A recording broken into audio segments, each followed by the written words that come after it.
We live in the absolute peak of human civilization. We have conquered diseases that once wiped out entire empires.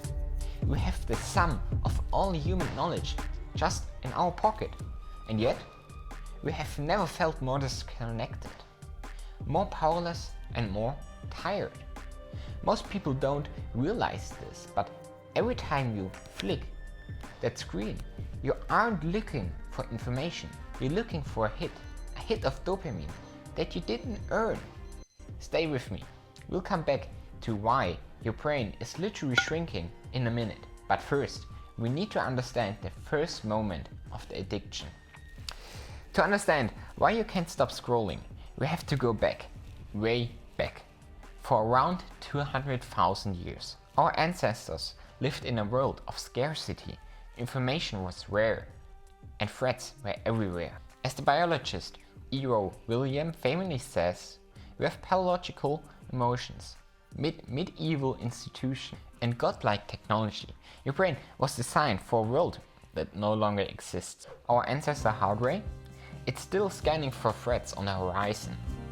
A rustle in the grass, a strange shadow. Your brain had to pay attention to survive. Today, the rustle in the grass is a notification.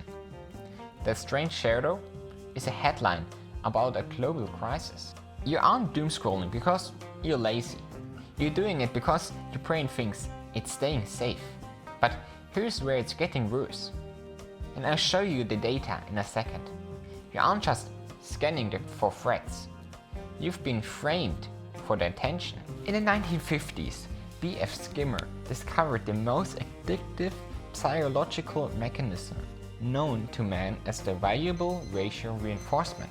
He found that if a reward comes randomly, like a slots machine for instance, the brain becomes obsessed with it. Your feed is a digital skimmer box. You scroll past 3 boring posts, then boom, a funny video, 2 more ads, then boom, a like on your photo. But it's not just about the hit. A 2020 study published in PMC showed that in the youth with smartphone addiction, there's a significant change in neurotransmitters like GABA. Your brain is literally being rewired. Most people miss this completely. Dopamine isn't about pleasure, it's about anticipation. It's the itch that tells you the next scroll might be the big one. And while you're waiting for that hit, something is happening in your prefrontal cortex. They say social media is free.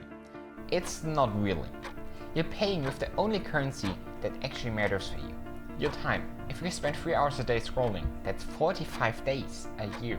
Over a decade, you spend over a year of your life staring at a piece of glass. But the cost is deeper than this. Recent research in the Science Direct found that short-form videos viewing leads to significant deactivation in the DACC and the DLPFC, the parts of your brain responsible for self-control and executive function. This is brainrot.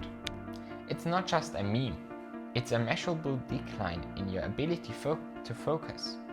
You feel burned out, not because you're working too hard, but because you're processing too much garbage in your brain. This is where everything changes. You have to realize that you're not the victim of the algorithm. You are the architect of your own attention. The moment you realize that your phone is designed to exploit your weakness is the moment you gain the power to resist it. You aren't just a storytelling ape. That's doomed to fail. You are a being with godlike technology that can be used for good, if you have the discipline to master it. Most people will watch this video and go back to scrolling, but you are still here. That means you're ready for the solution. Here's the actionable blueprint to rewire your brain. First, you must add friction. A study in PubMed's Health suggested that even a 70-hour break from your phone can start to change how dopamine acts in your brain. Your phone should not sleep in your bedroom. If it's the first thing you touch in the morning, you already basically lost your day. Second, replace the hit with deep work. The prefrontal cortex is like a muscle. It has a memory. You need to train it by doing one thing, just one thing, so easy, for 30 minutes. Third, change the story. Stop saying, I'm addicted. Start saying, I'm a person who values my time. You don't need more motivation. You need a better environment. Delete the apps that don't serve your future self. Imagine yourself 6 months from now. You're waking up and you don't reach for your phone. You reach for your purpose. Your focus is sharp, your anxiety is gone. You reclaimed those 45 days a year. And you're finally living a life that everyone else is watching on a screen. The social media apps want your attention. I want your potential. The choice is yours. So if you liked it, consider leaving a like and please subscribe. Like always, I'm rooting for you.